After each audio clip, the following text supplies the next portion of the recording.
இப்போ நம்ம சாம்பார் பொடி பண்ண போகிறோம். ட்ரையான பேனில் 1 கப் அளவுக்கு நான் தனியாக எடுக்க போகிறேன். இது பார்த்திங்கன்னா எல்லார் வீட்லேயும் இருக்கக்கூடிய அஞ்சலை பெட்டியில் ஒரு கப் இருக்கும் இல்லையா, அந்த மெஷர்மெண்ட் தான் நான் சொல்கிறேன். அந்த மெஷர்மெண்ட்டை நீங்களும் ஃபாலோ பண்ணுங்கள். உங்களுக்கு 100 கிராமுக்கு மேலே உங்களுக்கு சாம்பார் பொடி கிடைக்கும்.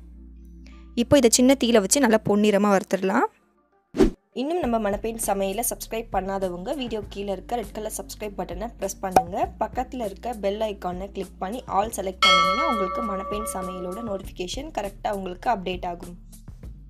எப்பயுமே நீங்கள் மசாலா பொடி தயார் பண்ண போகிறீங்கன்னா நம்ம வறுக்கக்கூடிய பொருள் எல்லாத்தையுமே சின்ன தீயில வச்சு நீங்கள் வறுத்திங்கன்னா உங்களுக்கு ரொம்ப நாளைக்கு நீங்கள் ஸ்டாக் வைக்கலாம். ஸோ நல்லா சின்ன தீ வச்சு நல்லா செவர வறுத்துக்கோங்க. தனியாக பார்த்தீங்கன்னா நல்லா செவந்துருச்சா அப்படின்னு கண்டுபிடிக்கணும்னா நல்லா வாசனை வர ஆரம்பிக்கும். அந்த வாசனை வர ஆரம்பித்தாலே நல்லா செவந்துருச்சுன்னு அர்த்தம். இப்போ பார்த்தீங்கன்னா ஆற வைக்க ஒரு பிளேட் எடுத்துகிட்டு அதில் கொட்டி நல்லா ஆற வச்சிடலாம். தனியாக நீங்கள் எவ்வளோ எடுக்கிறீங்களோ அதே அளவுக்கு தான் காஞ்ச மிளகாவும் நீங்கள் எடுக்கணும். இப்போ பார்த்தீங்கன்னா நான் ஒரு 15 காஞ்ச மிளகாய் எடுத்திருக்கேன்.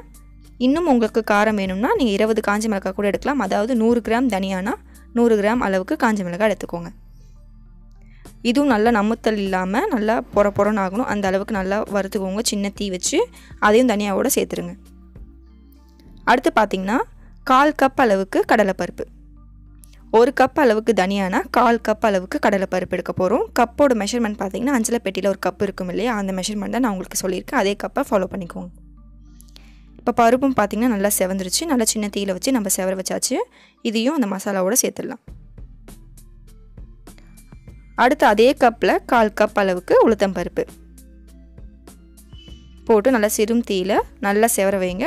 உளுத்தம்பருப்பு வறுபட பார்த்திங்கன்னா கொஞ்சம் டைம் எடுக்கும். ஏன்னா சின்ன தீயில வச்சுருக்கோம் இல்லையா, ஸோ செவர பார்த்திங்கன்னா ரொம்ப டைம் எடுக்கும். ஒரு 2 நிமிஷம் 3 நிமிஷம் ஆகும். ஸோ அந்த டைம் கொடுத்து நல்லா வறுத்து எடுத்துக்கோங்க. இப்போ செவந்துருச்சு. திரும்பவும் இதையும் வந்து அந்த மசாலாவோட சேர்த்துடலாம். அடுத்து துவரம்பருப்பு, அதுவும் வந்து 1/4 கப் அளவுக்கு தான் எடுக்கிறேன். எடுத்துகிட்டு கூடையே பார்த்திங்கன்னா நான் பெருங்காய கட்டி வந்து சேர்க்க போகிறேன்.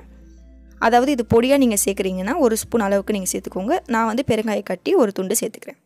சேர்த்து சிறும் தீயில வச்சு நல்லா வந்து செவர அளவுக்கு டைம் கொடுத்து நல்லா செவர வச்சுட்டு பிளேட்டுக்கு மாற்றி நல்லா ஆற வைக்க போகிறேன். அடுத்து பார்த்திங்கன்னா 1/4 கப் அளவுக்கு அரிசி, எந்த அரிசி வேணாலும் நீங்கள் எடுத்துக்கலாம். நான் பார்த்திங்கன்னா சாப்பாடு அரிசி எடுத்திருக்கேன். அதையும் நல்லா பொரி மாதிரி ஆகும் இல்லையா, அந்த பக்கம் வர வரைக்கும் சிறும் தீயில வச்சு நல்லா வந்து வறுத்து எடுத்துக்கோங்க. அரிசி நல்லா பொரிய ஆரம்பிக்கும். பொரிச்சிட்டு லைட்டாக வந்து செவர ஆரம்பிக்கும். அந்த பக்கம் வந்த உடனே நம்ம வந்து பிளேட்டுக்கு மாற்றிடலாம்.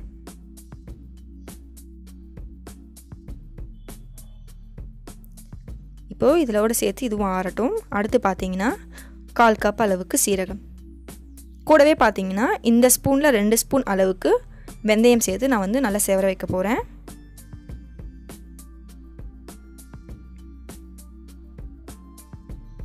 இப்போ நல்லா செவரட்டும். செவந்த பிறகு இதையும் வந்து நம்ம அந்த மசாலாவோட சேர்த்து நல்லா ஆற வச்சிடலாம். இவ்வளோதான் சாம்பார் பொடிக்கான எல்லா பொருளுமே. இது நல்லா ஆறட்டும். ஒரு 1/2 மணி நேரம் ஆறின பிறகு நம்ம வந்து பவுடர் பண்ணிடலாம். இப்போது ஒரு மிக்ஸி ஜாரில் போட்டு நல்லா பவுடர் பண்ண போகிறோம். சாம்பார் பொடியோட நிறம் பார்த்தீங்கன்னா ஆரஞ்சு கலரில் தான் வரணும். ஸோ முதல்ல நீங்கள் வந்து ஒரு 2 சுற்று சுற்றிக்கோங்க.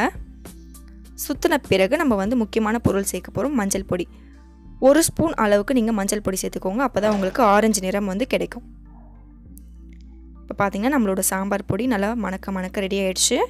இந்த சாம்பார் பொடியை எப்படி யூஸ் பண்ணி நம்ம வந்து சாம்பார் பண்ணணுன்றதை நெக்ஸ்ட் வீடியோ நான் உங்களுக்கு கண்டிப்பாக போடுறேன். மறக்காமல் பாருங்கள் ஃப்ரெண்ட்ஸ். Bye friends.